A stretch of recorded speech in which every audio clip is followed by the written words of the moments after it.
নাশকতার মামলায় বিএনপির আন্তর্জাতিক বিষয়ক কমিটির সদস্য ও ঢাকা মহানগর বিএনপির সিনিয়র সদস্য ইঞ্জিনিয়ার ইশরাক হোসেনকে কারাগারে পাঠানোর আদেশ দিয়েছেন আদালত। রোববার দুপুরে ঢাকা মহানগর দায়রা জজ আদালতের বিচারক মোহাম্মদ আশশামস জগলুল হোসেন এ আদেশ দেন। এ মামলায় উচ্চ আদালত থেকে জামিনে ছিলেন ইশরাক। আজ আদালতে হাজির হয়ে আইনজীবীর মাধ্যমে জামিন বর্ধিত করার আবেদন করেন তিনি।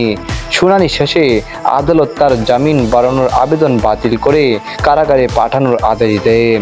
আসামি পক্ষের আইনজীবী তাহিরুল ইসলাম তৌহিদ বলেন, আজ 12টি মামলায় আত্মসমর্পণ করে জামিনের আবেদন করেছিলেন ইশরাক।